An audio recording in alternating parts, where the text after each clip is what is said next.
Hello everyone. Welcome back to my show Beyond the Cover with me, Andreia Santos, as the presenter on Dreamcatcher Radio. And as I've said in the last week, I have a really good guest today. And surprisingly, you might think and perhaps being your authentic self, what it has to do with artists and literature. Well, Lisa with me is going to tell me why, or we're going to discuss about it. So welcome, Lisa, come to my show. Oh, it's amazing to be here. Absolutely amazing. I'm so pleased. And I get to be actually sitting next to you as well at the same time. How cool is this? Yes, it's true, isn't it? The last time we saw each other, we just briefly saw and speak as well. So now we are more, I love it, connected. So what's going to happen today is we're going to watch some videos, like what you guys remember when I did with Steve Little as well. And we're going to discuss exactly that. Being your authentic self. What does it mean? What we can do about it as well. And the connection it has with literature. And it will be in connection with arts, but in a specific case, because of my show, with literature. So let's listen to some videos and then discuss about it. I feel like authenticity is difficult to describe. For me, I have this calm knowing in my body. I feel at peace. I feel at ease.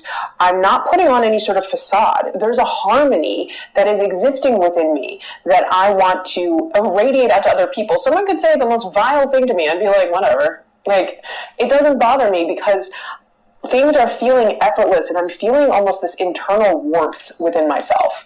And that is when I know I am embodying my most authentic self. It's a calm knowing. It's a quiet confidence that's coming from within me. It almost feels like this. You know when you have a fever and you have this like bone-chilling cold. It's coming from inside of you. It's not like something external like the weather making you cold. It is an internal coldness that you just can't seem to make warm. It's almost the opposite with authenticity. It's this warmth that is coming from deep inside of me that no one can come in and extinguish. It's not something that will go away unless I'm the one making it go away. It's happening in my body and my mind. And in that sense, I like to think of authenticity as this body armor against really terrible people that you don't want anywhere near you. Because if you're emanating this authentic, harmonious warmth and they're trying to come in with their daggers and swords and trying to permeate that barrier, they're not going to be able to get in. You're just going to be like, I don't want anything to do with that. No, I'm emanating warmth over here. Thank you. It's alignment between your thoughts, your feelings, and your actions. They're all working in harmony. There's no friction there. You're not thinking about, I want to talk about this topic, but I'm worried they're going to come off and think this and that. Like, you're not overanalyzing anything. You're going with your gut. You're sort of just allowing yourself to exist in the space that you are currently in. And it feels harmonious. Everything feels easy. You're flowing. You're not overly self-conscious. You're not having social anxiety. You're just allowing yourself to exist. I'm not second-guessing myself. I'm not worried about how I'm going to be received by others. Think about when you're singing in the car. No one's with you. You're just belting it out to a song you really like. You're feeling so good. Like, you're feeling free. That is your authentic self. You're allowing yourself to just exist however you want. You're not worried about being watched. You're not worried about how you're being perceived. It's all very effortless. It's a moment of connection with your feelings. It's joyful. That is what authenticity means to me. I think it would be interesting if you could stop here, Lisa. And I'm going to start with you to talk about this because your show is about that. Being your authentic self. So what do you have to say about in this case, Charlotte Morabito, I think is how you pronounce it, saying? What would you like to say? I love it. But the authenticity is a word that's bandied about a lot at the moment. And for me, authenticity is about being really present, being really open to, and being able to be yourself. Because when you're not yourself, it's exhausting. It's when you're masking, when you're having to be somebody else for others or, anything like that. It's absolutely exhausting. So for me, with authenticity, like she says in the talk, it's easy. It's flow. It's being able to, there's no pretense. There's no having to be anybody else. And for me, it's very peaceful. There's a better way to describe it. I mean, I think now because I would say this is also comes with age as well. As we live life, we experience life in a good or bad way. It doesn't matter. I think I think now I can sense when I am masking and when I am not masking. And I think that comes as well, I thought in the past, certain things that would seem natural to me to do for like being or pretense with somebody else, which now is extremely exhausting. And when I sense that there's coming, I know I'm becoming really, really tired. Yeah, I think. Yeah, absolutely. And self-awareness is massive, because I used to mask a lot. I did a TEDx on that for that reason, because helping people to understand the significance of masking and why we do it and where it comes from. And when as an individual we can do that, it's brilliant, because we then can look at it and go, right, hang on a second, who am I with? What am I doing? Where am I when I feel I have to mask? And then being able to look at, well, why is that happening? Why do I feel I have to do that? What is it I can create? Where can I create change around that? That's huge. It's huge. But you've got to have the awareness first to be able to do it. Yeah, so it comes to me now a question, because we're talking about masking right now. Do you by any chance have any friend or a family member or someone else from the audience that is autistic? Because autistic mask a lot, as we know. Yeah, I mean, I know a few people, we've had this conversation, and to them, like you said, it's that masking for many different reasons. And being able to share some tools to just make tiny steps really is quite an awakening, especially if for different reasons you felt you've had to mask. So yeah, I have experience in that. And what I do is I say, be curious as to who you are underneath those, with no pressure. Yes, I think at the moment, for me personally, I think the world needs to just stop to pretend. Yeah. And just be you. Yeah. Because the more you not be you, you're not going to meet, and you're going to, if we have time, you're going to also listen from another YouTuber as well to say, you're not going to meet your people. No, absolutely. When we're being our true selves, we're vibrating at a different frequency. We've got a different energy. We've got, for example, there were things that behaviours I would have had in the past that would attract people of a like mind. So whereas now I wouldn't even entertain behaving like that. So I wouldn't be around people that behave like that. So if, for example, I go out and I'm around people that, or there's people in a circle and they're gossiping or they're talking about, I will immediately walk away, because that's not something I want to be around. So it's that type of thing. Whereas now I don't even bring those people into my world. They're not people I choose to spend time with. So our energy and our vibration, our frequency lifts, and we draw those people in that are on the same frequency. You're now speaking something that is very interesting, frequency. How do you, not describe them, how do you say this? Not a very increased, not come to my mind, but it's something definitely connected with frequencies and probably energies as well. How would you say for people to try to see that energy and frequency when they're trying to? So let's say, for example, two things that used to really impact me was guilt and shame. So they were emotions that led to behaviours of certain things. So for me, guilt and shame was massive. And what that is, if you look at the levels of consciousness, for me, what that did is it kept me in a real low state, because I wasn't being myself. I was being impacted by guilt, which impacted my physical health. But what it was doing is it just kept my energy low, my vibration low. And what it meant was that I wasn't lifting my energy, lifting myself to then draw other people. I was then just attracting people who may not be guilt and shame, but it would be in a lower frequency. Does that make sense? For me, this makes sense for me. I understand, because, I can say for now in my life, I have to leave some people behind right now, because I don't think I feel connected anymore with them. Yeah. There's nothing wrong with them. It's just we don't feel connected anymore. Yeah. So I have to make a choice, because I believe right now in my life, well, I still think I'm a little behind, but perhaps I'm not. I just need to be where I need to be right now. And I'm thinking, I have this desire to write a book. I want to write a book. I want to be successful. I am studying in a masterclass of creative writing.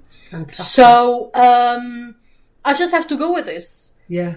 I feel at the moment I haven't met creative people enough, but maybe I will, and I think I need to try my best to look through that, I think. Yeah, absolutely. And firstly, what I do want to say is you're exactly where you're meant to be right now. I believe that we're all exactly where we're meant to be to learn what we need to learn at any given time. And by you sort of speaking out what you want to do, doing the different things, those creative people will come into your world. You know, it's like we've talked about the book and doing things like that. Yeah. And that's come about because you expressed an interest in wanting to write a book, which meant that your energy and your frequency was at that level where you're like, do you know what, this is a possibility and I want to do a book. So you spoke openly about it, which is why I then said, hang on a second, this is what I'm doing. And so if you hadn't have expressed that and had that energy and frequency, you wouldn't have mentioned it. So I wouldn't have mentioned the book. You see? Yeah. No, so it's that type of thing. And you'll have so many people come into your world. So many. Yeah. So now let's just keep listening a little bit as well. Being Authentic Will Change Your Life by Charlotte Morabito. And then we're going to introduce our first Gothic song. What does it sound like? That sounds awesome. Absolutely awesome. Lovely, doesn't it? So here's how I've been getting in touch with my authenticity. The first thing I did was I recalled times in my life where I felt like I was embodying that authenticity. I can think of several social interactions where I'm like, oh yeah, I was in the zone. Like I was myself, people were digging it, and like I was vibing with everyone around me. There didn't feel like there was any friction. I didn't feel self-conscious at all. So ask yourself these questions. Who were you with? Where were you? What were you doing or talking about? How old were you? And even if you can only come up with like one experience 10 years ago, I want you to analyze that experience. Think about what were the conditions, what were the circumstances, what was the mindset you were in before you got, like, was something great happening in your life at that time? Did you let something go? Did you feel unburdened by something? Did you finally say, I don't care about that anymore, and you detached? Really tried to dig into what was allowing for this harmonious feeling to have your thoughts, your feelings, and your presentation or your actions all aligned, and so there was no friction. I also said, well, I think there was just a little moment to pause as well. Very interesting thing that she touched, because she said detachment. I think that's a very important thing when we want to move forward in life, is detach from all things that feel like a burden or feel like we were not, how do I say this? It's like you're not being yourself. And I think that's very important. What do you have to think? Yeah, I mean, there's a lot of... One of the things that I love about authenticity is, one of the big things I say is, when we lose track of time doing something, that means we're completely in the moment, we're completely at flow. And when we're doing something or around certain people, we're not feeling, at peace, joyous, whatever that feeling is. And we're always worried about, maybe I need to watch what I'm going to say, or I need to think about what I need to look like, etc. When we're able to be around people that understand that, and it isn't about, I'm the boundaries queen, okay? I never used to have any boundaries, but for me now, boundaries are a must. And one of the biggest things with boundaries for me is, I will not put myself in a situation where I spend time with people that impact my energy. So I've had to detach from people, not because I didn't care for them, not because they're not a good person, but because we're on different paths. And I'm okay with that. At first, one of the 6 human needs is love and connection. So if we're somebody who, I used to really worry about that because I had abandonment and trust issues from childhood. So I used to be like, if I say this, then I've got to worry about, are they going to reject me? Are they going to do this? Now I'm like, well, actually, I'm going to be me, and the right people will stay and the right people will leave. And whether that's my choice or their choice, that's okay. And I don't judge anybody. I just know that actually right now, for me in my life, where I am, this is who I want in my world. And I've used to have a huge friendship group. My inner circle is very small now, and it's perfect. It's perfect because I still go and see people, I still spend time, but there's only a very small group of people that I speak to on a deep level. And I make sure now that my time, because we're not able to get time back, I choose my time very carefully as to who I'm around, because for me it's about living my true, being my absolute truest self. So, yeah. Yes, and I get the detachment. It's important. No, yes. And when you spoke about being with people that you start to feel they are not in the same frequency again, really kind of remind me as well. Again, with the people, I decided to I absolutely had nothing against them. Because, I mean, they were my friends for a reason at the period of time. And not just right now, there's not that connection. There's not that some things anymore. So I just decided I just want to depart from them. And I decided that was okay for me. I feel that I think like a weight is just being throughout. And I'm just feeling a little bit better. Good, you feel lighter. Lighter, yes. The thing is as well, when we are spending time with people who drain our energy, or people, I used to have a lot of time where people would come and speak to me because of what I do, and they would offload all their stuff, and they felt great, and I'm sitting there going, wow, I feel like I've just been run over by a train, because they just sort of give me all that. Yeah. Whereas now I'm like, look, I'll hold space for you, but, this is how you can help yourself, so what about looking at it? So it's dealt with in a different way. But there's also got to be a balance. There's got to be a balance in relationships, if you give too much and you're not actually receiving as well, it doesn't work. I think because I felt I never received that much, I think I just have to take this choice, I think. Yeah, absolutely agree. Sometimes they give, but perhaps wasn't much as I was giving them, so I have to take this choice. But that's okay, because, I mean, they're not bad people, they're not just terrible. It's just, we're not in frequency anymore, and that's okay. Yeah. I'm pretty sure these people I met were just the people that they have to meet in life, so. Yeah, and there is something as well that I will say, is that when we go from sort of, we're raising, raising our standards, I suppose, is one way of looking at it. When we're doing that, what can happen is when you are making changes like that, you can have what's called a bit of a void, right? So you've gone from stepping away from certain people because they're not your people at the moment, and you haven't quite found the people that you really want. There's a big void in between. That's where a lot of people take the choice to go back to what they had because they feel they'd rather have that than nothing. But what's really important is keep going. Keep surrounding yourself with the right people. Keep listening to the right things, because your people will come.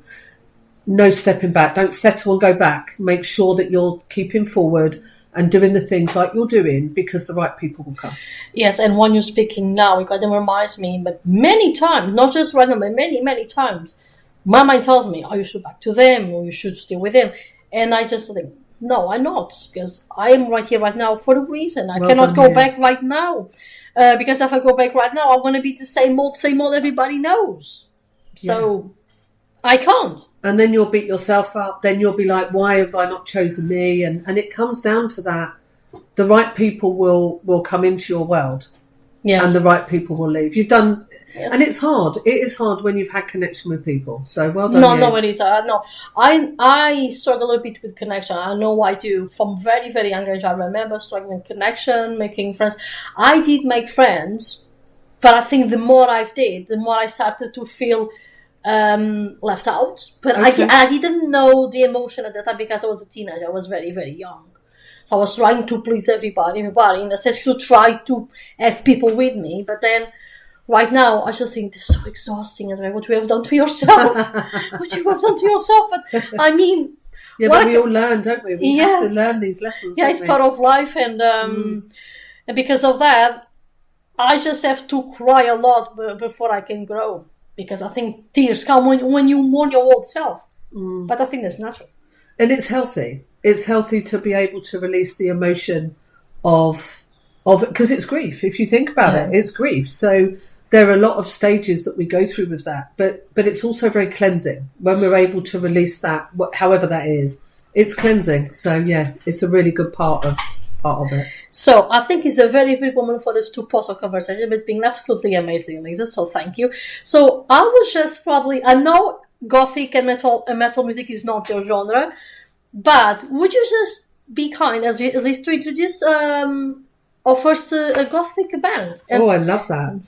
So this is Sorrow Dolorosa. Have I said that right? Yes, I love that. and Autumn Wounds. And this is a French Gothic band that belonged to the most visionary contemporary groups in the blend of Gothic and Death Rock and Cold Wave. They formed in 2001 and are still active. I love that. So guys, Soro Dolorosa, Autumn Wounds.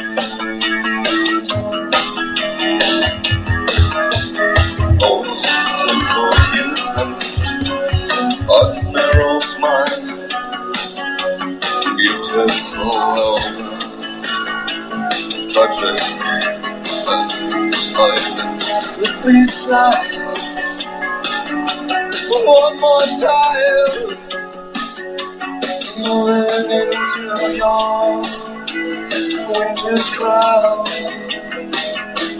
Let me slide.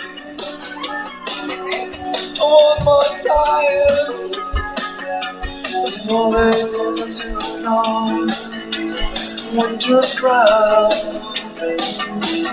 How many years have you stood beside me? Face on Olympians, raised on Olympians. How many years did you stand for me? Face on Olympians.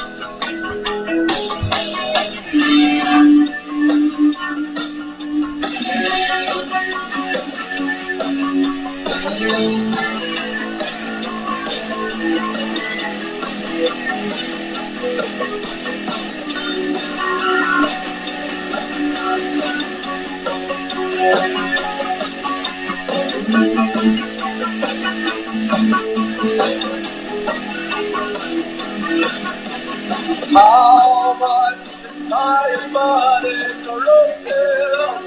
Every waste all left into your arms. With memories and all taught your faults. How much is my body corrupted? Every waste all left into your arms. With memories and the roots taught your faults. Taught your faults. Taught your faults. Taught you faults.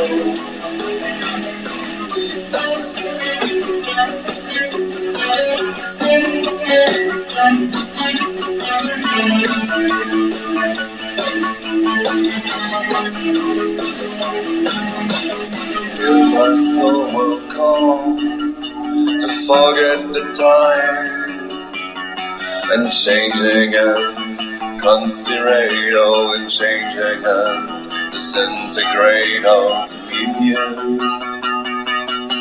in your cold and shady gift. My whole soul, my whole soul, my whole words. Hear my soul walk out to forget the time and changing them, conspirate and changing them, disintegrate to get you. Green and cold and shady gifts, my auto, my auto, my auto flows.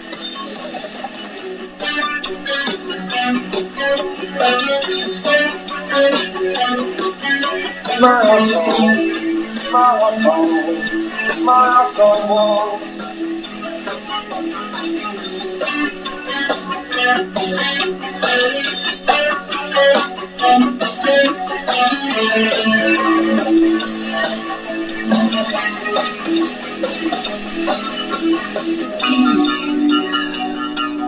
In the cold and shady gifts. My old home, my old home, my old home.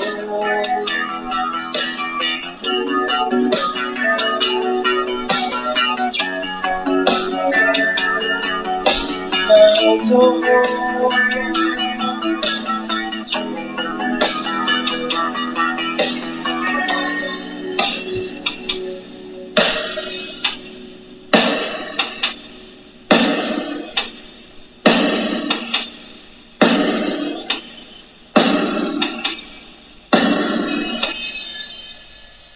Well, this was Sororo Dolorosa, Anton Wounds.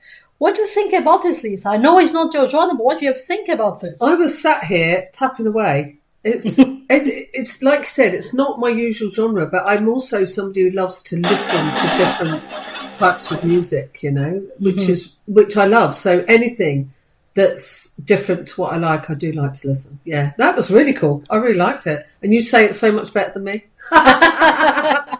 Well, I think it's mostly because I think this, well, French, and I think this almost sounds like Dolorosa, almost like Italian, Spanish, so it's very close to Portuguese, so I think there you go. There might be. So, yeah. So we're going to continue listen to YouTube video, Being Authentic Will Change Your Life by Charlotte Morabito, and I am with Lisa, our novel presenters as well, so let's keep listening.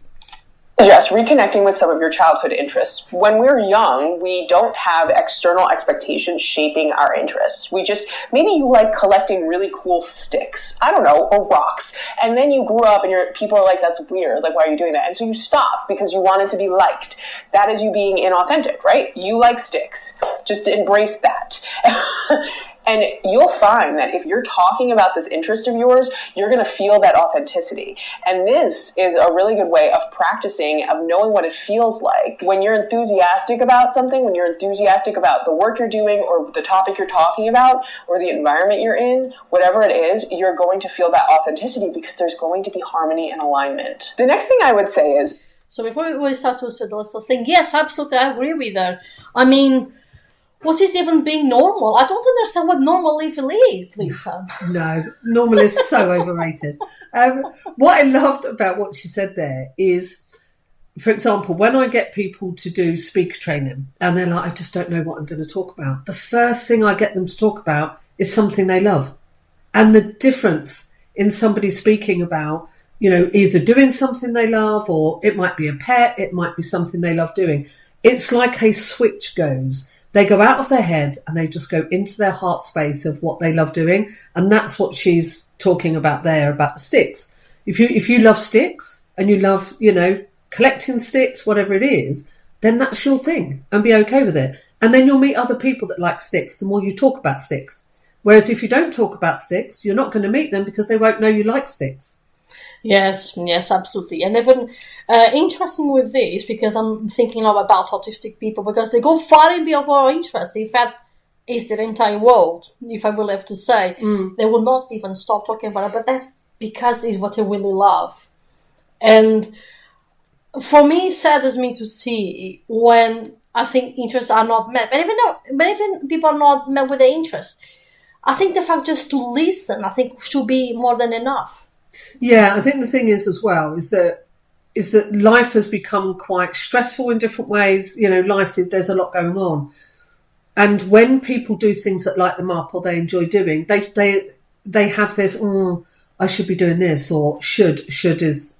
Yeah, I know you can't see me on the radio, but I'm doing that sort of the sort of speech mark. Yeah, because should is something that, you know, should in whose respect. We should be doing what we want to be doing, but it is about sort of saying to yourself, being that compassionate detective. You know, what do I like to do? What's something I like doing, and let me explore. You know, and be okay with just going on that little bit of an adventure. Yes, and I think for me, the world should. It feels like an obligation, not something that I can or will do because I really want to do. And this brings me the question as well, because I was listening as well weeks ago, an autistic person talking about how people have expectations, and when they don't meet the expectations, they get frustrated and anxious. But the thing is, if you do not expect nothing, I think would be better. You just give stuff because you want to give. Absolutely. And not because you expect something in return. It's a bit weird. Yeah, and also there is that reminder that my expectations may not be your expectations. So it's got to be met at a level that is the same for both, if that's the case at all. But, it's like when people give something with an expectation to get something back. No. If it's done with that, I'm giving because I want to give, not because I expect anything back, the whole energy changes. Yeah, yes. And I think people also change their attitude as well. Yeah. Because they don't become angry or frustrated or even anxious because nothing was given to them. Yeah, and there is no thing of, well, if they give me that, then I've got to give something back. Exactly. Yeah, totally agree. Yes. Now let's continue listening to this. I have to remind you, for those who just arrived or just keep listening, it's Being Authentic Will Change Your Life by Charlotte Morabito on YouTube. Try to find moments throughout your day where you can reduce the emotional labor in small situations. We are in environments for most of the day where we have to maintain a certain level of inauthenticity, especially in professional settings, because we don't want to overshare, we don't want to make anyone feel uncomfortable. And so there is going to be a small or large, depending on the environment you're in, amount of friction in how you're thinking, what you're feeling, and how you actually behave and present yourself and what you say. And so when you are in that environment, it's so easy to train yourself to not be authentic. You have to think about what you're doing and saying. You have to actually make sure you're being guarded around people because you don't entirely trust them. You didn't get to choose your coworkers, and it's unfortunate, but it is a reality of our society. So what I recommend doing is finding moments in the day where you can release that tension. And you can try to be unapologetically yourself. And this can be with a coworker you trust. Speaking of coworkers, they're texting me right now. So that frequently looks like your work bestie, right? Your work bestie is the person that you feel aligned with, and you are able to sort of put down the facade. And you could also just text a friend. You can go into the bathroom and shut the stall door and decompress, Find little ways, if you are in an environment for most of the day, to bring back that harmony. The next thing I did... Once she talked about this, I remember so well when I used to work in a retail. My dear gods, whatever people want to call, you have no idea how much they go through, people. They have to wear somebody's... There is also on a YouTuber, funny enough, that he does these very small videos about retail. And there is a video when it specifically really shows really, really well the difference between him being himself, tired and exhausted, and then he putting a facade, using a mask to be, what you can do with you, with a customer. So it's so exhausting. You cannot even cry. You cannot even show nothing. You have always to be for them. It's so exhausting. I don't know if you ever have a job which you have to put a mask completely. Yeah, massively. This was before my journey of self. So I used to be, in a previous life, before I had my personal training business, before this business, I was a PA. So I was personal assistant. And I worked for a huge multi-global company, and I was the PA to the top man there. So there was always this expectation. And I must admit, there were times I really wanted to speak and say what I honestly thought. But, it wasn't that environment. So I had to sort of mask, I had to dull myself down, I had to stop shining my light as in that capacity as much. And, it is tiring. It's tiring because you think, actually, no. In the end, I left. I was on a 3-month notice period. And by then, the CEO said to me, you are very influential, because I was somebody who who the managers would come and talk to. And then they paid me off. And I then set up my personal training business, and I never worked for anyone ever again. This is about to work for yourself. I worked for myself, and I have done ever since. But, yeah. Yes, it's really so funny because now that I want us to be a full-time novelist as well, or even I'm thinking as well, could be possibly that I want to write also a story for a game. It could be possibly, I don't know, amazing. because I'm also learning how to write a script for television or even for theatre, but of course I'm going more specifically for books, of course. But who knows? My life can change. I don't know. But the fact is, I think about. I used to work for people. Now I work for myself, and it's such a freedom that you have because you can control your time. You can control the things you want to do and the things how you do it. Who really are. So. Yeah, I totally agree. I'm completely unemployable. There's no way on this earth I would ever work for anyone ever again. I'm 55 this year, and I've worked for myself now for 25 years. And I love it. I absolutely love it. Like you said, I can pick my time. I can do what I want. I can create my own projects. And it's adorable. I love it. And now speaking for people that might be listening to us, Lisa, and they are probably they can at the moment leave their job for whatever reasons, what would you say to them? Besides what the person in the tube said, and very well, what more action would you say for those who are listening that are in the same situation? Okay. One, I would take the pressure off yourself because we have basic needs that need to be met. So keep your job, make sure the bills are getting paid, do all of that. But then do things to start creating the new business on the side. So it's as well as set. And what I would do is set yourself an hour a day or however long you want to, and make sure that appointment with yourself with the new business is set in stone. So prioritise it. I mean, obviously, if things come up that are emergency, that's different. But if you set that time aside, what that does is it will light you up, and then it will make the job that you're doing that you really don't want to be there easier because you know that you are starting to build the foundations of something you truly want to do. I remember now when I used to work in retail, I used to do that exactly as you were saying. I still wake up very, very early in the morning thinking, okay, I have to do this because I wanted to do this. So I think I was preparing myself for this journey already back in the day. But hey guys, if you're on a situation you can do nothing, just do what Lisa said, and believe me, you're going to set up yourself for the future. Also, I would say set up boundaries straight away. Because it's very easy to say yes, but these yeses, believe me, as someone who's said yes many times in my life, you're going to feel very exhausted and you don't want to do it for yourself. Yes, it's good to help a colleague that of a sudden could not come in the war, but if that becomes something that is very frequent, be careful with that, yeah? Just be very mindful of that. Is one thing I have to say as well. Yeah, I love that. I love that because if you say yes to too many other people, you're effectively saying no to yourself. Yes. I think there should have a balance as well. Absolutely agree. So let's keep listening.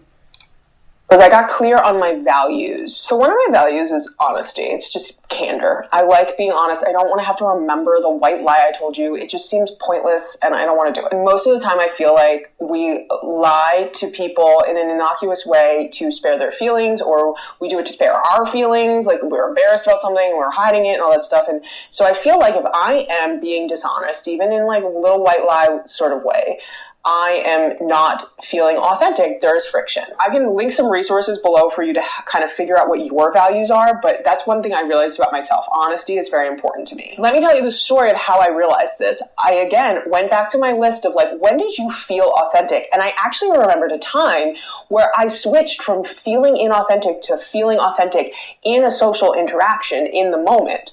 I was at a mixer in New York City. It's just like a casual, like, get to meet people mixer. And there were these women I was talking to, and I felt so uncomfortable. I was not myself.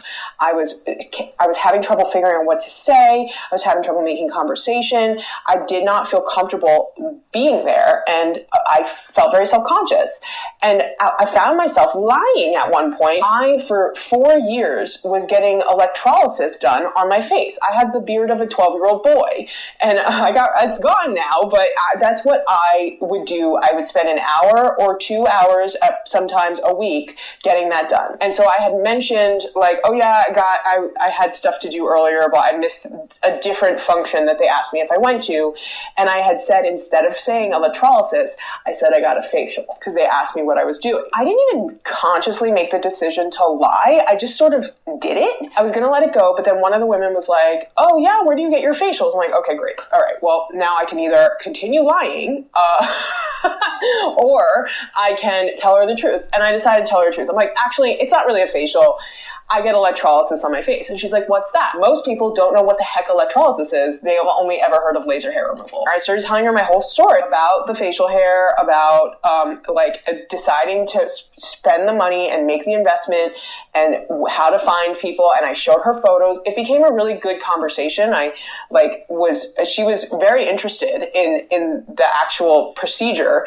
And I immediately, once I stopped lying, once we got into a conversation about something that I'm actually passionate about, and I think electrolysis can help a lot of people, I immediately felt like I dropped into my body. I felt this harmony. I felt this authenticity. I felt in the zone, and we were vibing and we were getting along, and they really appreciated my candor. And that to me suggests that honesty and transparency are values of mine that allow me to be authentic. So ask yourself, what are your values that when you stick to those values, you will feel that immediate harmony. There will be alignment between your thoughts, your emotions, and your presentation.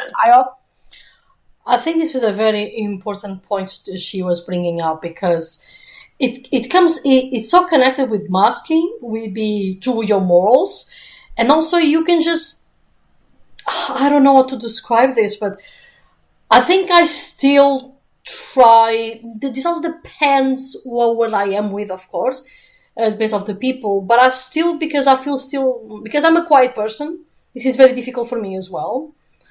And because I'm spending so many years trying to please others, this is going to be a journey from now on.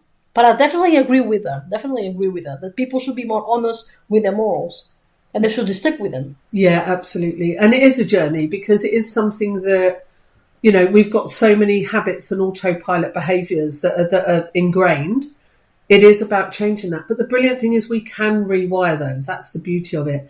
And when she talks about values, it's when you meet somebody that, you seem to get on with, you may then realise we've got the same values, honesty, transparency, whatever it is. You may meet somebody that is fun, a different person that's fun, but you don't necessarily have the same values. That doesn't mean you can't have fun with them. It just means that you may not have a deeper relationship other than the fun, because your values don't really align. But that doesn't mean you can't connect with that person on a different level. So, yeah, values are really important, really, really important. Yes, and I will say that, I don't know, I was just trying to make something better. All of a sudden, I just couldn't come up with. But yes, I agree. People just really trying to just take the mask off your face. It's not worth it. It's not worth it anymore. And yes, for autistic people, this is very, very difficult, because what they go through and all the bullying and stuff, because that's really happened a lot, unfortunately. But hey, autistic people are out there. Just be yourself. Yeah. Your interests, you may for people that have your same interests as you.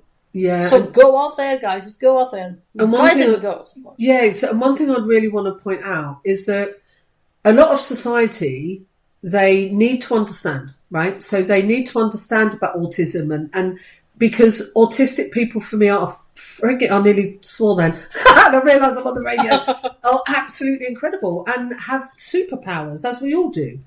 And what's really important is from somebody's perspective that isn't autistic, it's amazing to spend time with people with autism, because then you get to understand. And how can we move on as a society if people aren't taking the time to understand, are not taking the time to get to know? But it's about coming at that from both sides and being able to go, do you know what? And that's hard, and I do get that. And society needs to understand, because a lot of people, unless they have been around autistic people, can and have, because I've seen it, feel uncomfortable because it's unknown to them. It's something they're uncomfortable with because they haven't done it. So it needs to be more accepted and spoken about, because we're all beautifully unique.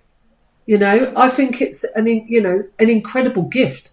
So it's a case of saying to yourself, do you know what? I'm really proud to be autistic. I'm going to be me. But I also get how that is challenging. I do, because society paints certain pictures and what's acceptable, what's not acceptable. Well, hang on a minute. Who's wrote those rules? Since when is not everybody acceptable? The thing about questioning about everything, isn't it? Yeah, because absolutely right. what many people consider normal, for me, it just makes no sense. It's just, I still don't get why in a workplace we all are not valued the same. Why all this is hierarchies? Why? It's pointless. It means nothing. Yes, I can have the manager that supervises as a contest, but regulations everything. Sure, but they're not above anybody. It's just like me. It's just a position somebody created for no reason. So, of course, I could come up with other positions that were created not in the side of the summer workers in a shop or whatever other businesses, but or the CEO, and then the CEO, etc., etc. But the point is that what is even normal is the question. There is no normal. Normality in a sense, like what is acceptable. Well, okay, so there are things that are acceptable, but I think when people start to just be picking things, it's I think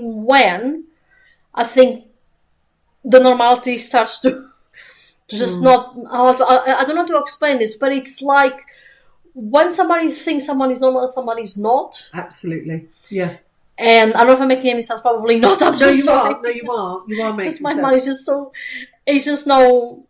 My mind is just going on and on. So No, I agree with you because the thing is, what is normal? Who defines what normal is at the end of the day? And I'm somebody who, and this is because I'm a leader, I'm somebody who does believe that we do need leaders, but that doesn't mean leaders are higher than. It means leaders just lead. It doesn't mean I'm better than or less than.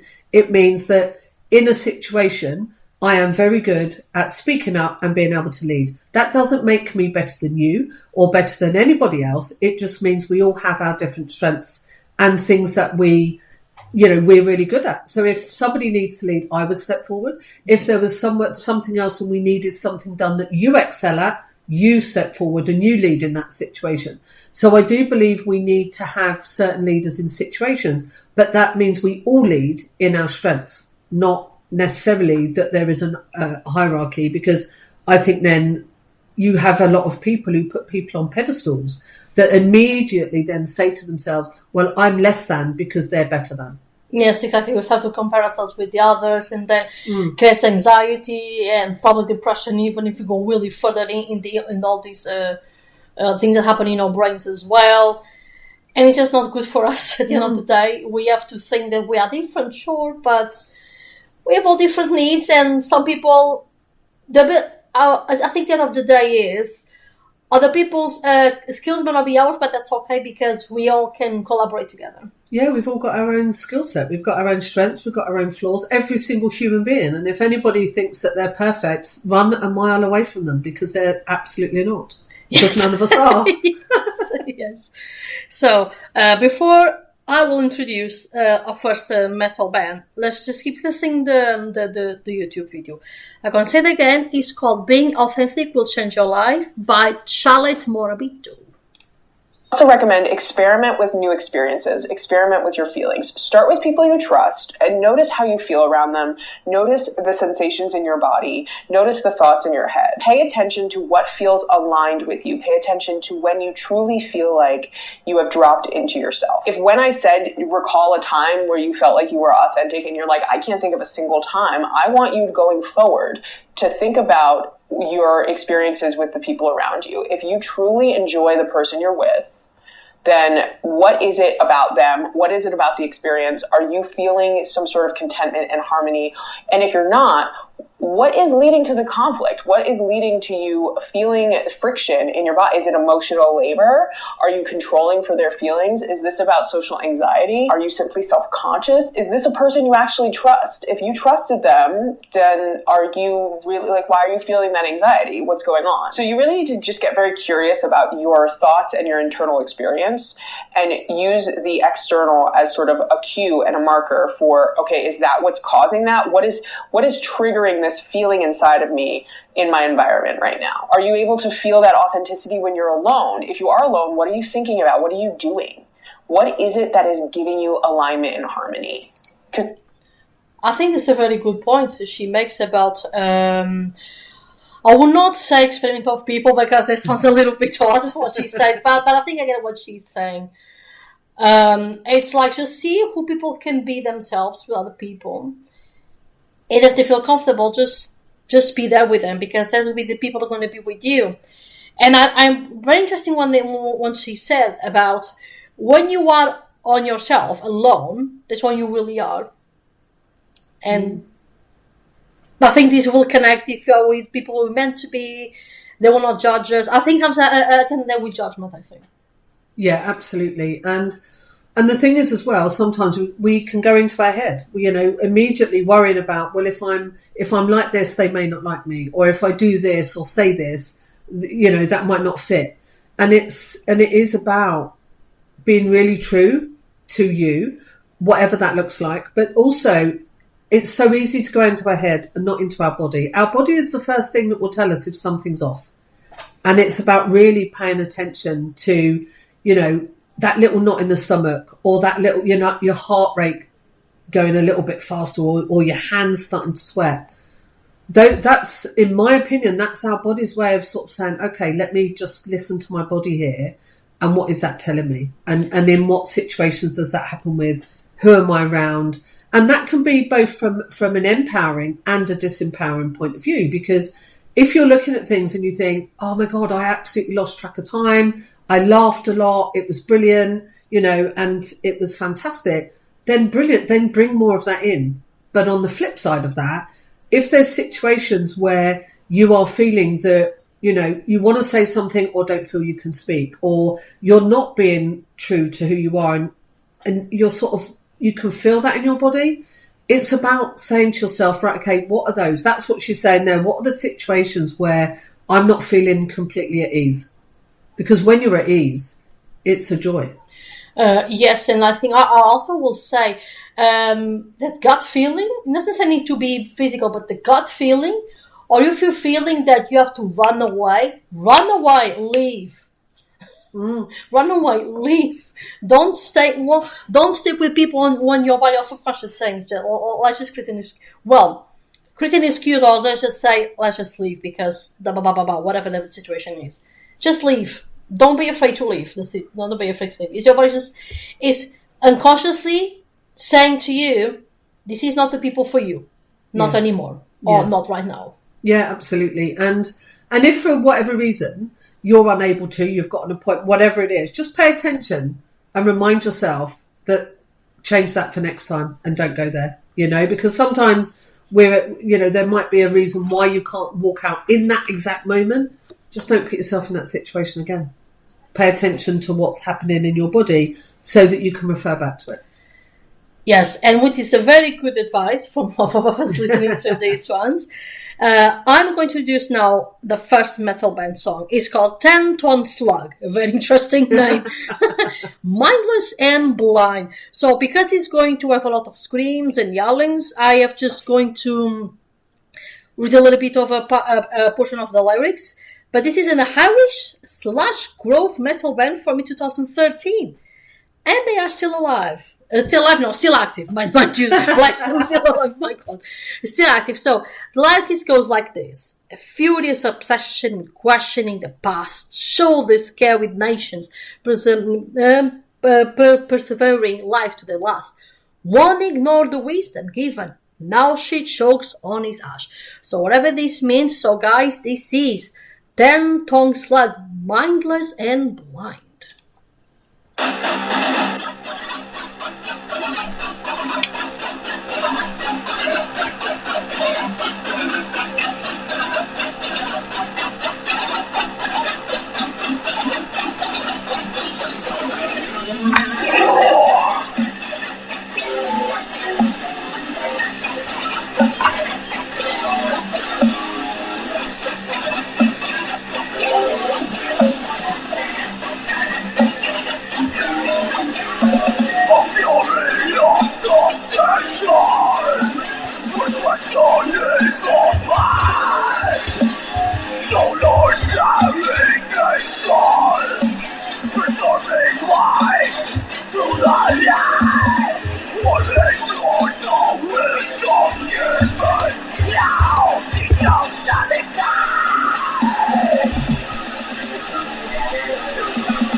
Well, guys, this was 10 Ton Slug, Mindless Blind.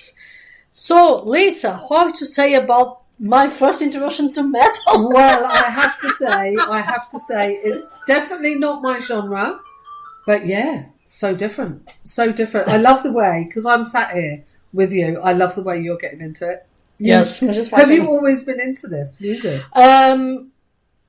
Some periods of time, I didn't listen too much, but I used to listen mostly with my friends who used to be in Portugal. Yeah. My first metal band I listened was Linkin Park. Okay. My first. Yeah. Then Brilliant. I think it's just right now I'm just starting to just see other things as well, to see what is out there, and trying to bring new artists as well. So because I could bring here Iron Maiden, another metal artist, but they're already known. Everybody knows them. Everybody listens to them. So let's just bring new people out. Let's just bring other artists that I don't know.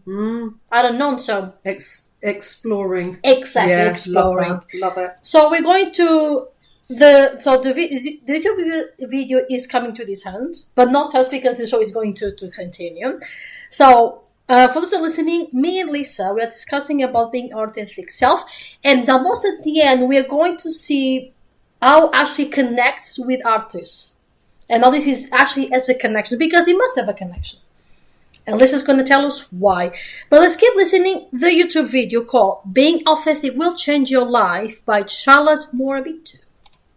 There's got to be something. And finally, I think what's really important is that you have to accept that there is a gray area here, that life is not black and white, and that you are going to have conflicting emotions, and you may feel in alignment, but also feel like a little anxious, and it's going to happen. You're going to ebb and flow. Like Brene Brown said, authenticity is a bunch of choices that you make every single day. And having a growth mindset when it comes to practicing authenticity, when it comes to embodying it, is very important. This is something you're playing with. We've been trained to be on guard a lot of our lives, because we're in professional or public settings. People don't want to deal with other people in a way that makes them feel uncomfortable. It's difficult to put yourself out there. I embarrassed the crap out of myself yesterday. I said something so embarrassing on a Zoom call, but I was being myself, and it just didn't land with those people. And so I'm just like, all right, whatever. I was being myself. I tried to make a joke. It didn't land. It's fine. Move on. Right. And it popped up in my head for the first 24 hours. And then we're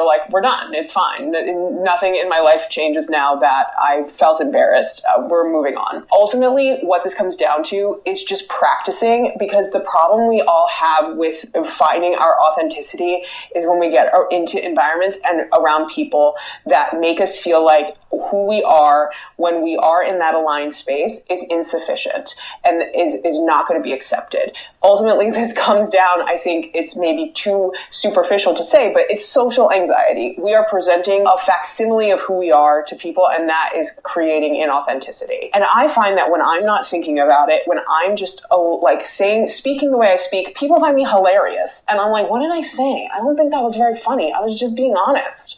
And they're like, you say things I'm thinking, but I would never say it. I'm like, you would never say that? I didn't think that was inappropriate. Was that inappropriate?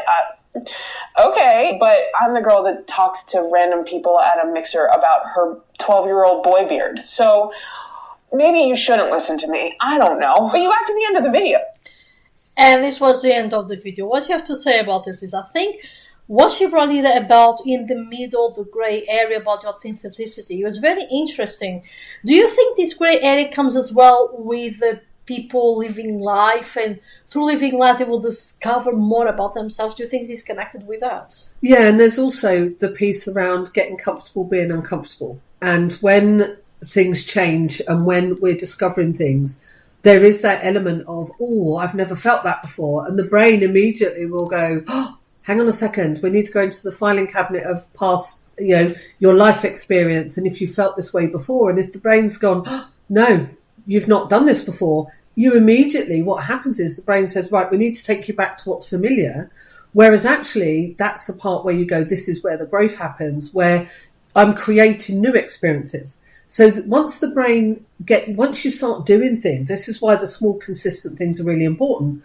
When you start doing things, it's like you're creating new folders within your filing cabinet of the brain that says, oh, hang on a second, Lisa's done that. So yeah, she's okay. It was uncomfortable, but it's okay. And that's where the growth happens. And that's the area where people want to try things, but they're not sure about it because that uncomfortableness comes. And it's like, look at it from a curiosity. Get curious. So, another great thing to do is that you could have what I call an if this happens then plan. So let's say, for example, there's a possibility that something comes up, or you might say something and it isn't received well for whatever reason. If you have a plan of, right, well, if I do this and it's not received, then I will do this. Because what that immediately does is it takes that feeling of anxiousness out, because you've got a plan in place if the potential happens. Then what that does is it's like, right, okay, well, if I'm in an awkward moment where something's not received, I will do this. And then immediately you're like, well, I've got a plan there, so that's okay.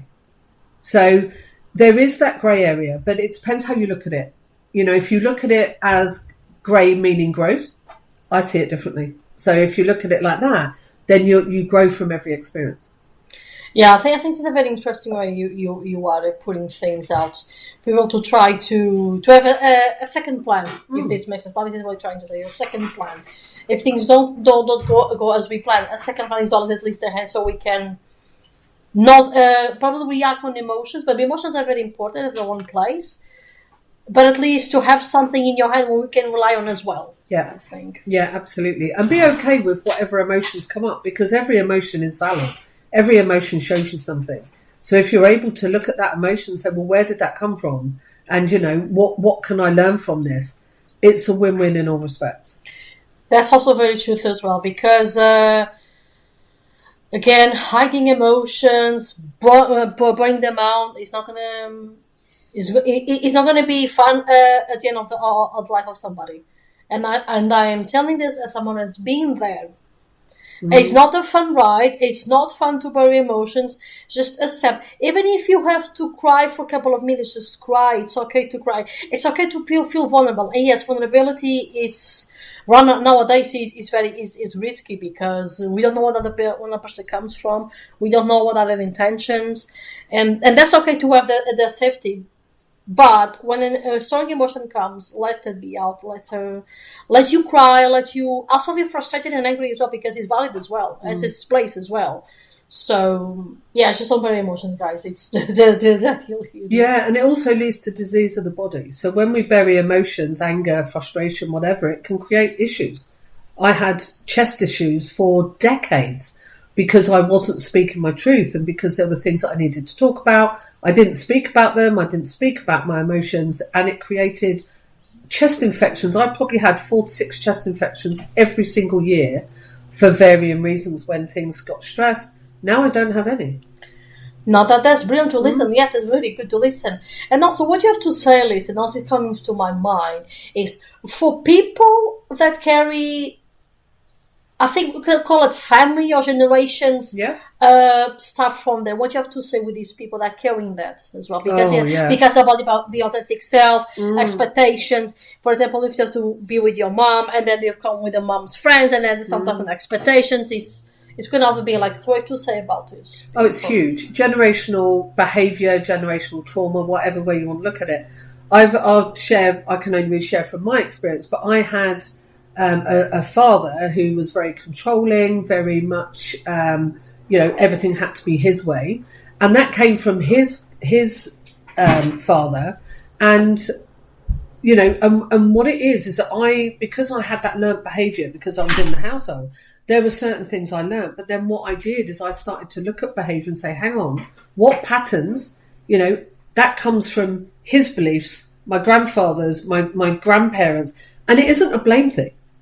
The way I looked at it, I'm very close to my mum. She's like one of my best friends. But there were things that she did that I learned, which was where I got my people pleasing from. Like, she was an expert at it, like I was. And that comes from certain people in your life. It comes from certain beliefs that are passed down to you. When I actually started looking at it, the beliefs that my mum had or my grandmother had on either side were not mine. So once I started to look at that and say, this is not blaming anybody, but actually, are the beliefs of the family actually mine? Are they my beliefs, or have they just been passed down to me? And it doesn't mean that you don't love Like, I adore my mum. I absolutely adore her. It doesn't mean that I have to agree with everything. And it's also about educating her about generational stuff. And once I did that, and you start seeing where patterns and beliefs are passed down, there is an expectation that we've got to continue them. Well, not in my world, there isn't. You know, if they are what I believe to be true and they're true for me, fantastic. But if they were my mum's beliefs, but they're not mine, that's okay as well. It's okay to be different. But look at what beliefs do you have, and are they yours, or were they passed on to you?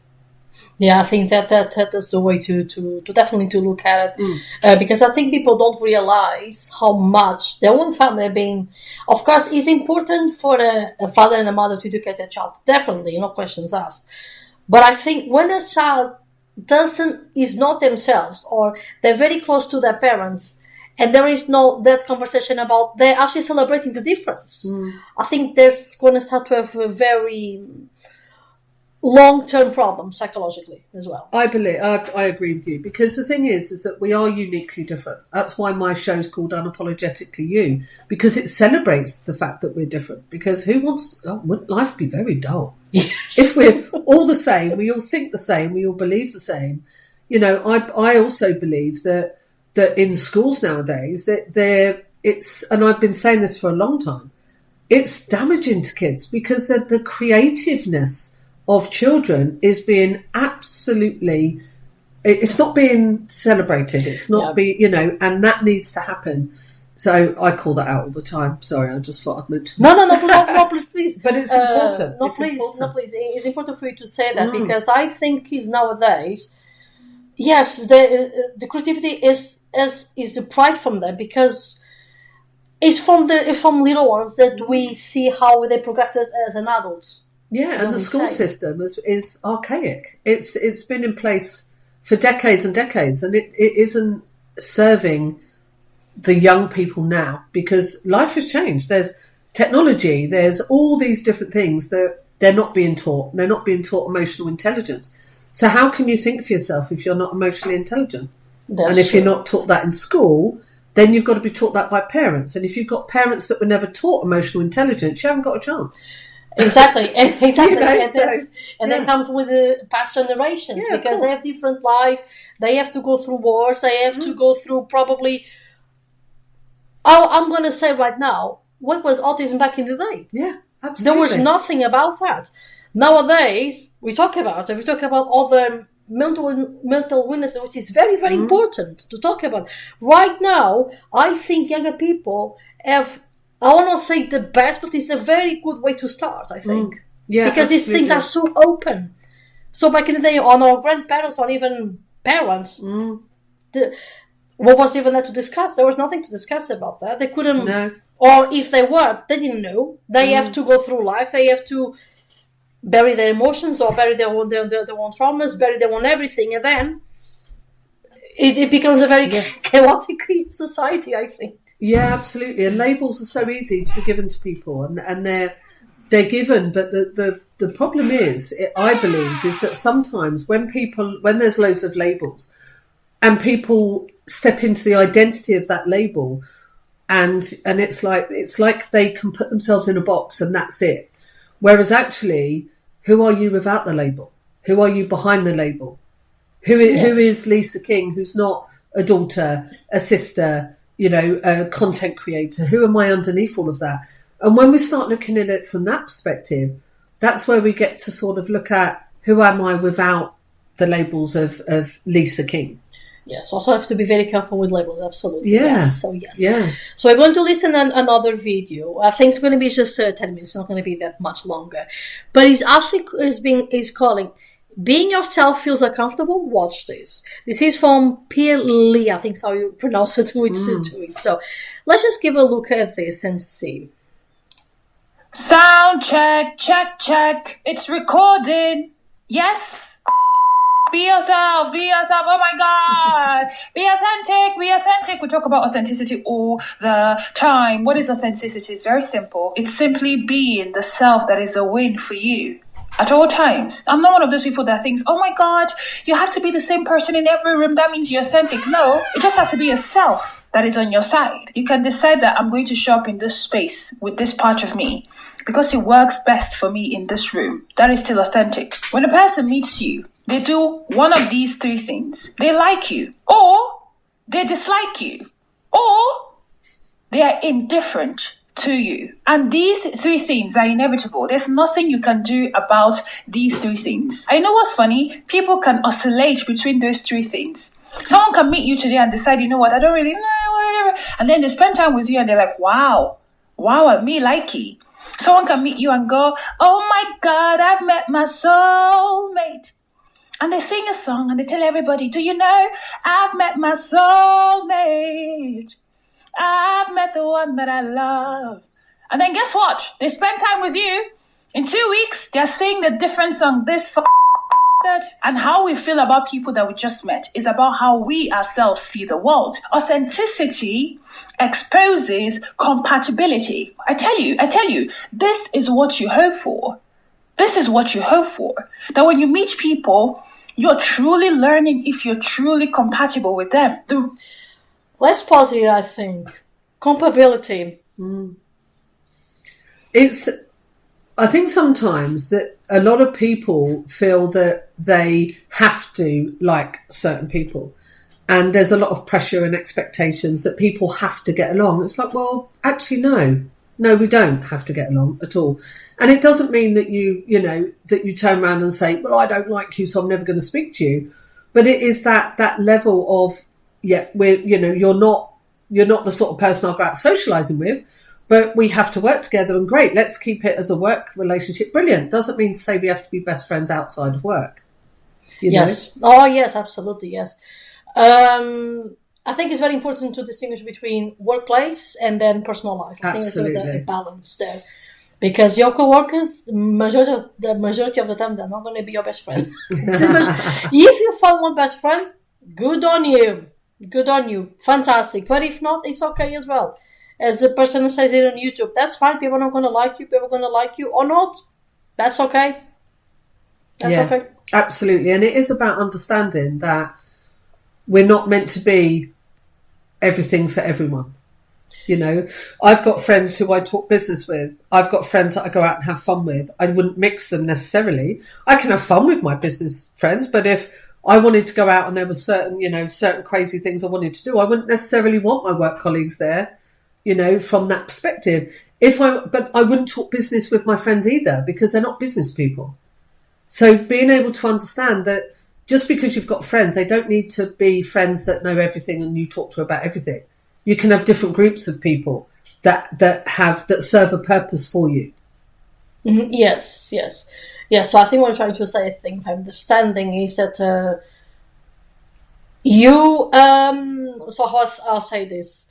So basically, for each person, you don't necessarily do the same thing. It's just is a coexisting thing, maybe, Lisa? Yeah, I mean, I can have, let's say, for example, I had a group of friends and there was a mixture of friends within that social circle. One is a business owner, one has a job, one is on benefits, one is, there's no right or wrong, no hierarchy, none of it.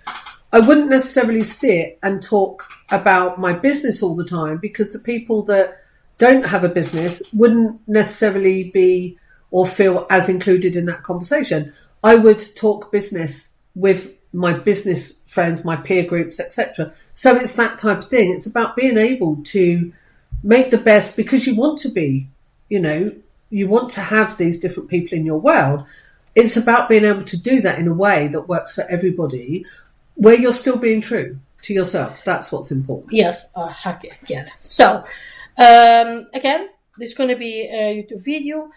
If being yourself feels uncomfortable, and by the YouTuber Peer Link, we want to continue watching it.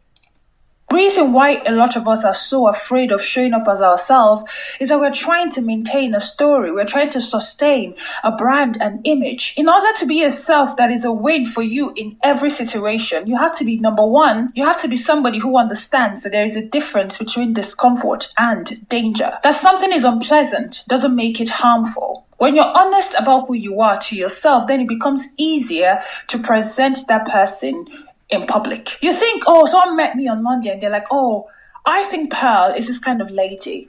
You know, she's this, she's that, she's this. And then they meet me on Tuesday and I'm shaking my bum in the middle of the street. And they're like, ooh! Yeah, and now comes here the... Oh, yes, hold on a second, because we can stop here, that's fine. He's going to start to do the YouTube thing, which is mostly... the advertisements and such. So yeah, I think it's very important for us to at least to be as they say, at least to be us. Yeah, and I'm a strong believer that the right people get us and the right people don't, you know, and being able to be yourself, the right people will be attracted to you and you'll also repel the people that aren't. But what that does mean is that there's no masking involved. You are who you are, and there's no sort of hesitation in your actions.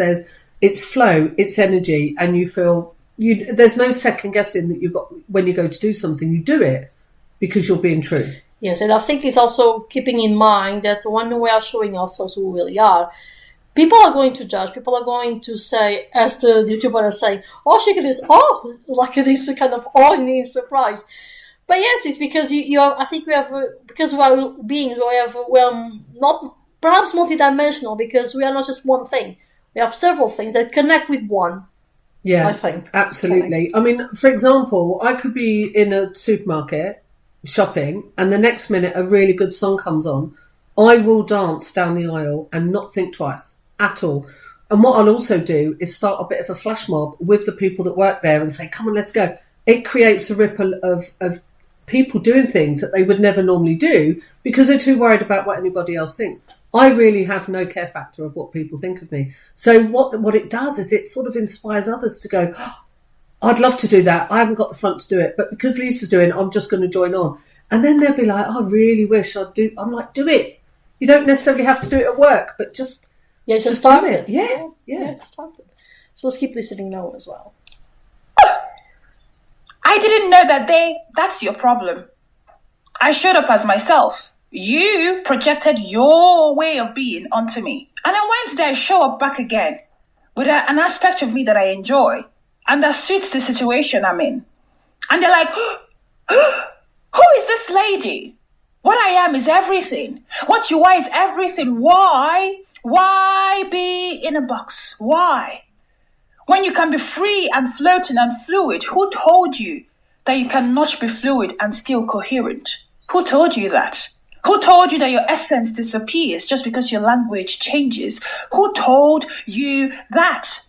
Who told you that you cannot contain multitudes? Who told you that? Narrative control is your enemy. Drop it and have some fun.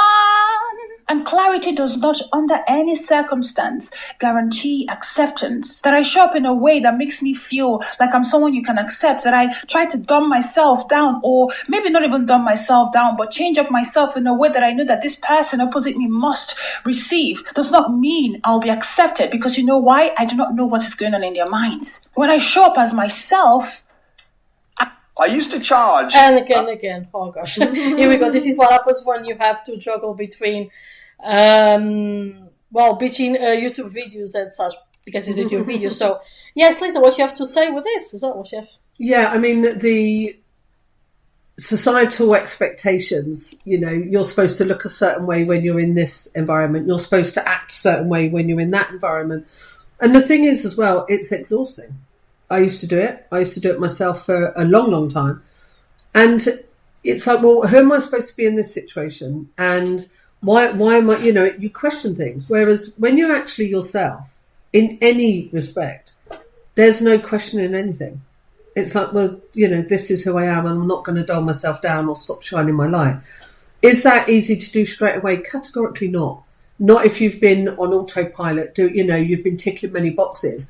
What I say to people is consistent daily actions, and then you're filling that filing cabinet up in the brain that says, oh, okay, Lisa's now starting to do this, or she's doing this more. So that's, you know, she's getting more used to it. So the brain doesn't send your nervous system into overload thinking, oh, this is so uncomfortable. Small daily actions, start doing things that light you up, start speaking how you want to speak, but in a way that is comfortable enough so it's not too uncomfortable and throws your body and your nervous system out. Do it bit by bit and start filling up that folder in the brain that says, oh, this is really cool.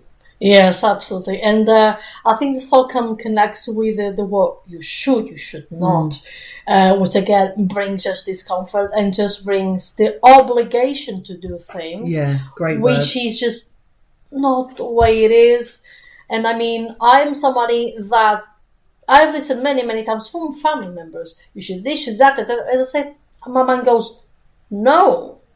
I don't feel comfortable with this. Why should I do this? Yeah. Just because you expect me to do? No. I'm not like that. It's, again, comes to expectations that somebody has for me in their brains. Which, yes, maybe in that time, I was that person, but not right now. Because I've changed. I grow. Yeah. And it is that external validation, isn't it? Yes. You know, people thinking, oh, I'll get accepted or connected and, you know, and I don't want to lose that connection. And it's that validation externally. But the truth of the matter is, once you've got internal validation, you don't need anybody's okay because you know you're very comfortable with self. You're completely aligned with who you are and the things that matter to you. So once you do that, it's not needing to get that external validation to be anybody. That's a very. I'm going to ask you a very good question, Lisa, because you're talking about. I think it's very important, by the way. What advice will you give for somebody that are struggling with that external validation? Because we crave, we human beings, we crave communication, we crave to connect with others, but how do we process that balance between, yes, I can be my authentic self, but I may actually just not, I'll just say this, not make other people to expect many things to me. Okay. For that. What I would always say to anybody that needs to create change that involves anybody else, the important thing to remember is to control the controllables, control things that are in your control. Anybody else is not in our control. We have no idea what anybody's going to think because we have to remember that they have their own set of beliefs. They have their own self-talk going on. They have their own things. So what's really important is to take a small step. So think about what do I want? What is it? What would be the best outcome in this situation, in this relationship, etc.? Then look at taking one small step towards it, tiny, because it has to be achievable.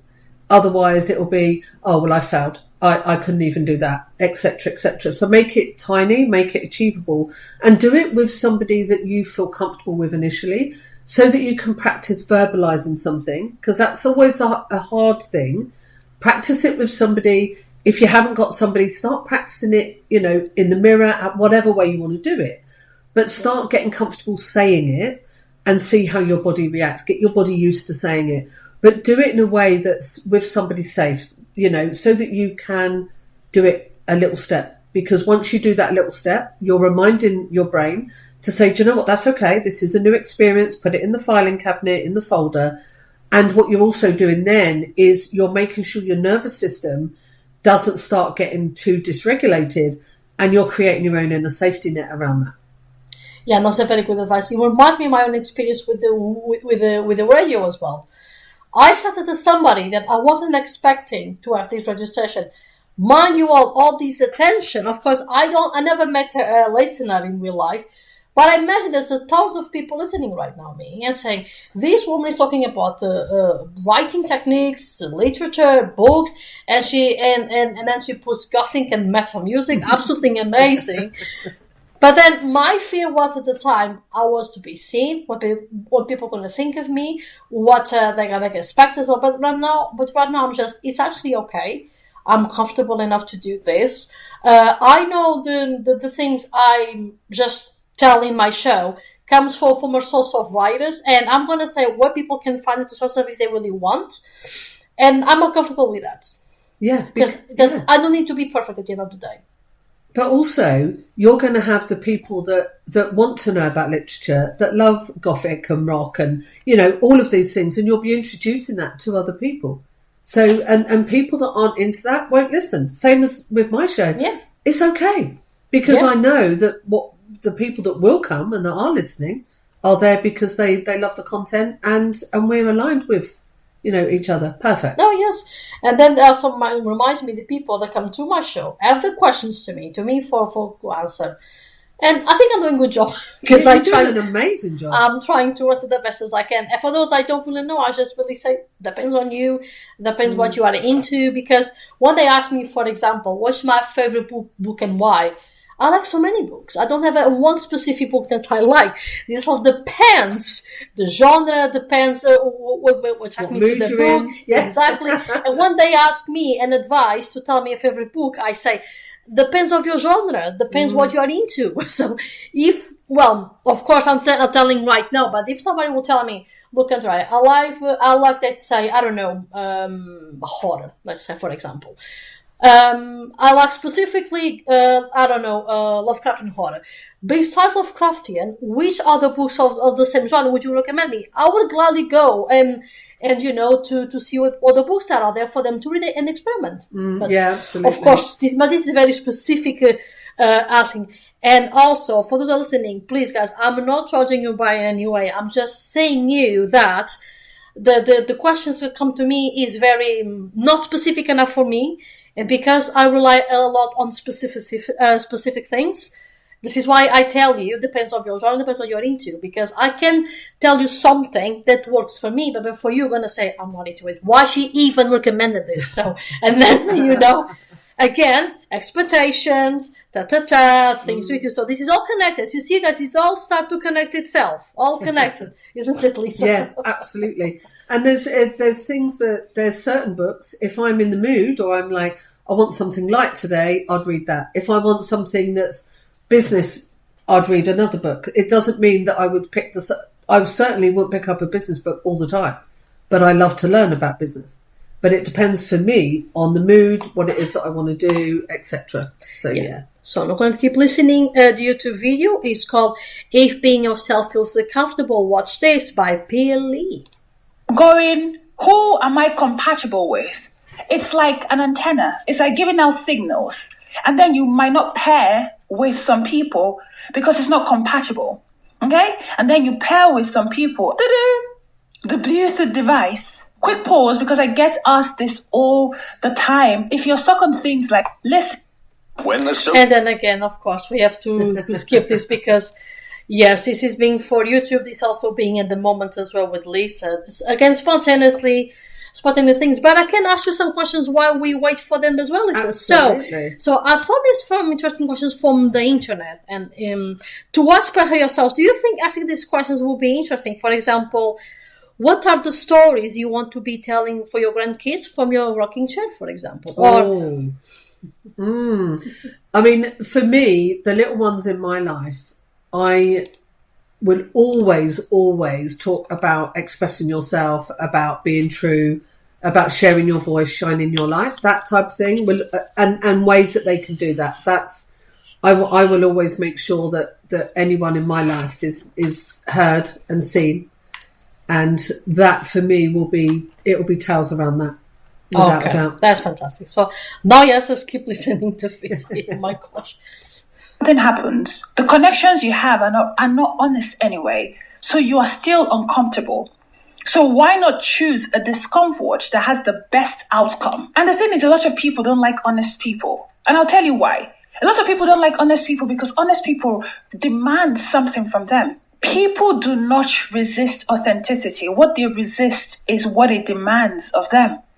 Understand this and know peace. Once you understand this, then you stop taking it personal. And then it changes how you see love. Authenticity truly shifts your definition of love from ease or worth towards capacity. Do they have the capacity to hold me? And lots of people do not have the level of self-awareness to know that this is what is happening. It's not that this person is wrong for being. It's that I do not have the capacity for what they are demanding, for what being in communion or what being in community with them demands. So what they do is they point fingers. They are wrong. This person is odd. They are weird. No, you are not open. And that's okay. But that's what is happening here. People ask me sometimes, well, what if I show myself and then they leave me? If that's their reaction, thank fucking goodness that they've left. Oh dear. Because that means they weren't there for you when they Absolutely, yes. I'm very sorry, Steve, but yes, I couldn't control that. I couldn't control that. So yes, but yes, absolutely. If somebody leaves, yes, thank all the gods, or even God, whatever, or even nobody. Just say, absolutely, yes, you lived. Yes, yes, yes. I can be myself. You don't need me. What do you have to say, Lisa? Yeah, I mean, for me, it's always about being true, and there are going to be people that are going to think to yourself, well, I was always told it was too much, right? You're too much, you're just too much. Well, actually, no. It's what's actually happening is that I'm too much for you. But that doesn't mean to say I'm me. And other people that absolutely get me would never say I'm too much. It's just that I'm too much for some people that, may not have a voice, may not speak up, may be, I've got to meet them where they're at and understand that we see things differently, we do things differently, and that's okay. It doesn't mean they're right or they're wrong, but they're not right for me. Yes, and with that, we're going to Lisa. You could introduce our second yes. Gothic band, yes. Oh, so this is called Dark by Lovers in the Dark, and it's a German addictive dark wave goth post punk with deep vocals, and the band was formed in 2021 and are still active. And to dance your pain away, that's interesting. So it's called Dark by Lovers in the Dark. Yes, it's the music. Love it.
That was Dark. Lovers in the Dark. What a title. But this is how it is. This is on my show playing gothic music and also metal. So now I think we could just stop listening to some YouTube videos because I think, and also time runs out and I think it's time to ask some questions for you, Lisa. So we talked about being authentic self, be you, not being afraid to go out and just be you. So I will ask, do you think there's a connection between, in this case, because of much as about books and literature, and the author being themselves in their work, do you think? Oh, absolutely. You know, for me, it's very much about energetics and being able to relate. And when I've published sort of multi-author books, the reason they've gone down so well is because it may not be what everybody would expect certain authors to write, but it's true to them. So, and it does really open up people's minds when people are a bit different and look at things differently, because then, you know, you pick it up in the energy, you pick it up in the words that people say, but also by being completely true, what you're doing is you're opening other people's minds. You're getting them to look at things differently. And that's what it's all about for me. Yes, and I think because artists are so connected with what's happening nowadays, I think we're just... So for me, because I watched with Little Steve about the artists and society, we in general speaking, I think, because just saying that literature is the only way of art is also wrong, because there are painting, sculpture, also architecture, etc., etc. This goes on. But I think we move society in a direction that I think people do not understand. Yeah. And I think because of that, people have some... I was explored with Little Steve again. These absurd expectations that you have because you do what you like. So that people are not doing that. So I think society still have little thoughts about the artists. And what you said is actually very correct. Yeah. About what writers in this particular case, of course, put themselves in the work. Yeah, absolutely. And if you think about what I was saying earlier with regards to the brain and having past references and things like that, it's the same thing. If you think about, you know, me, for example, listening today to goth and to heavy metal, right? If you were to look at that and say to yourself, right, okay, well, that's different for me, right? So what happens is my brain said, oh, hang on a second, there's no, you haven't really listened to this before. So we're going to take you back to what you know because that's familiar for you. Well, it's like, well, actually, no. What I'm going to do is I'll listen to more of it. Then I'll make a choice as to whether or not it's something I want to do. And I believe that so many people, because they don't understand how growth really is and how looking and feeling into different things is actually such a brilliant thing, you can then make a conscious choice, but give it a go. Because until you actually give it a go, the brain's going to say, no, this isn't what you normally do or look at or hear. So just go back to what you know, instead of saying, I'm going to be open to all new possibilities and I'm going to listen, I'll read, I'll do whatever, and then I'll make a choice. But give it a chance, because without giving it a chance, you're just saying to your brain, you're saying, right, okay, all right, I'll stick to what's familiar then, and I'll go back. Where's the growth in that? Yes, sure. Yeah. And with that, Lisa, do you think authors nowadays fit to express themselves? If so, or if not so, why? I do. I still believe there are too many rules and regulations. Personally, I'm somebody for freedom of speech. I'm somebody who believes that people, you know, it's important for society that people are able to say what they want, do what they want, dress how they like, because, you know, life is very boring and very vanilla if everybody looks the same, speaks the same, talks the same, and you know, it's so important. I do believe that society, there's too many constrictions for people, and there's also, you know, people are very quick to judge if things are outside the box, as it were. And yet, outside the box is where the diversity is. Outside the box is where originality is. Outside the box is where creativity sits. So, you know, but until you look, until you go there, until you actually take the time to do that, how are you ever going to know? Exactly.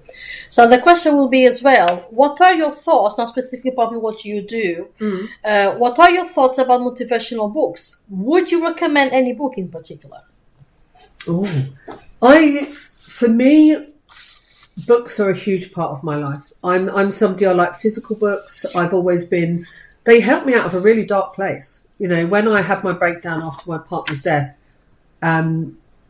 initially I was drinking too much. I was doing a lot of really silly stuff, and books and podcasts and all of that type of stuff was what really, really made a difference for me. Is there a particular motivational book? Well, one of them was an old school book, was Think and Grow Rich. That was something that I listened to a long time ago. I also like Brené Brown. I also, there was Morty Lefko was another book. I can't remember the name of it, but it was, I have many books on my shelf, and I would always say to people, explore different ways and different books, because there's certain types that, I'm a very direct speaker. I like things that are very direct, but I'm also a storyteller. So if things are written in stories, like if you would say to me, what is one book? I would immediately say The Four Agreements. That for me is a book that's very short. It's very simple. It's about 4 agreements that you make with yourself. I would say start there. If somebody is, it is a very short book. That's a really good one. The Power of Now by Eckhart Tolle is another really good book, all about being present in the moment. I could list so many. But what I would do is, I think sometimes people look at motivational books and they forget to meet themselves where they're at. And I think the most important thing is meet yourself where you're at. If at the time of my journey, I started reading Joe Dispenza and Change the Habit of Being Yourself, that would be just too much.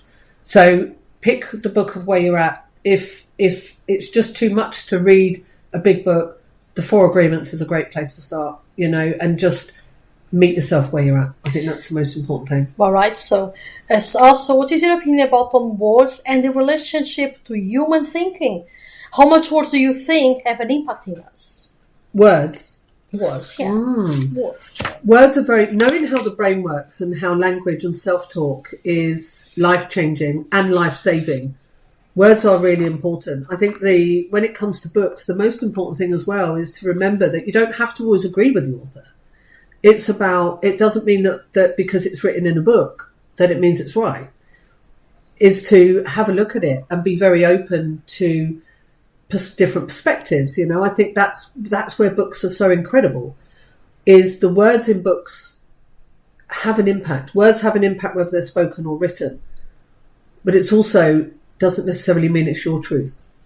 But it's about looking at that author's different way of looking at something and taking that on from a different perspective. Because we could look at one book. You can have one person look at one book and love it and really engage with it. You can have somebody else look at the same book and really not like it, and that's okay as well. So I would just say pick the style that works for you, but remember that words have power. Yes, I agree. Words have power. They can also change somebody's world as well. Just somebody's world. So now, before I ask you the last question, Lisa, in your opinion, what do you think is the connection between being authentic self and, in this specific case, literature? Oh, it's incredible. It's when we're able to share. Let's look at this from different perspectives. If we're able to share our stories, I believe that when people are able to share their stories, whatever that is, there will be at least one person that picks that book up that is going to get something from that book, from your journey, from the steps that you took to be able to create change, whatever it is. You will always touch somebody because they've specifically bought your book for that reason. So when I speak openly about stuff, when I write, when I do all of that, I'm not doing it for anybody else per se, but I'm doing it from the perspective of, actually, I'm going to share my journey and the right people will read it. So I'm writing it from the truth of my journey, knowing that the right people will be moved by it, it will resonate with them, they'll take action. and also the right people, it won't be for them. And it's about being okay with that. I'm not here to serve the world. I'm here to create positive change for the people that will benefit from reading my material and hearing my voice. And if you look at that from that perspective and you write from that perspective, there's no, not falseness, that's the wrong word, but it's you're being true to you, knowing there's no expectations of how many people are going to read it, just knowing that the right people are going to read it. I am nodding as Lisa says this because at the moment with my book I am writing from a series by you all. I'm also thinking exactly as she's thinking. It's like, I know I'm writing a cosmic, weird fiction. It's at least, it is fantasy because it is in a fantasy genre. I'm not expecting majority to like it. I'm not, because it's a very specific genre. But for those who will, go ahead and enjoy the ride, guys. Go ahead and enjoy the ride because I am writing for that. And I'm also, and the theme of the story is basically for them to reach through enlightenment, they have to accept their shadow parts. Oh, yeah. Which comes with it being authentic self. Massively. Which is... And that's somewhere not a lot of people want to go. You know, we and if anybody ever says I've got no shadows, this is another person you need to run a mile from, because we all have them. We all have flaws, all of us, every single person. It's just whether you're prepared to go there. You know, there are certain parts of myself I'm like, well, that was a bit stupid, Liz, or that, you know, that I know that about myself, but I love and embrace every single part of me, the good, the bad, and the indifferent. You know, because we have to. Otherwise, are we being true? Exactly. So, you know, like you said, with regards to your work, the right people will so embrace it because they're willing to go there. They're willing to have that imagination. They're willing to sort of go, this is incredible, rather than writing it off because, oh, it's not my genre. Well, how do you know? How do you know you're not going to love it unless you actually give it a go? And honestly, Lisa, if somebody doesn't give it a go, that's okay as well. Absolutely, yeah. Because my Absolutely. book, my series is going to meet their audience. They're going to meet their audience. Yeah. I'm sure they will. As I always tell to those listen to me, don't be afraid to experiment with your writing. What I give you all is just ways to help you out while you are writing. While that is up to you. It's up to you. Yeah, absolutely. Because it's just giving you a wings to fly, so to speak. Yeah, Wings to fly. absolutely. In my thing. Absolutely. So the last question I will ask Lisa is, what is your advice for authors out there who are struggling to be their authentic selves? What I would do is I would sit down and say, if it didn't matter what anybody thought about this book, what would I write? If there was going to be no judgment, if there was going to be, you know, if it didn't matter and I was never going to fail, and this book was going to be the absolute best thing ever, what would I write? Without going into your head, going into your heart, what would I write if I knew this book would have no judgment and wouldn't fail? That's pretty much it. Advice. It's a very good advice. Because so many authors struggle with another thing to my mind, which is the term Imposter syndrome. Exactly, imposter syndrome. You know that already. Yeah. I know that already. Yes, they struggle. It's a journey. Yeah, but one thing I will share is that when we compare ourselves to others, I'll give you an example. It's the easiest way to do it. When I started my speaking journey, I compared myself to somebody who was an established speaker, and it's like, hang on a second. How can I honestly think that I can even compare to them when, you know, looking at it from the perspective of I've just started out, yet I'm comparing myself to somebody who's been doing this for decades and decades. You haven't got a chance. It's people are always going to compare themselves. They always will when they're starting out with different things. But what I would say is somebody had to create a new path and write a new book and do something differently. Why not it be you? Exactly. And with this, Lisa, I want to thank you so much for coming to my show. To have come far to come here and to be present with me and talk with me. Thank you so much. I really appreciate it. And good luck with your show because you definitely need it. I'm a listener, so go with it. Do you know what? I've loved this. You know when we talk about losing track of time when you're doing something you're really enjoying?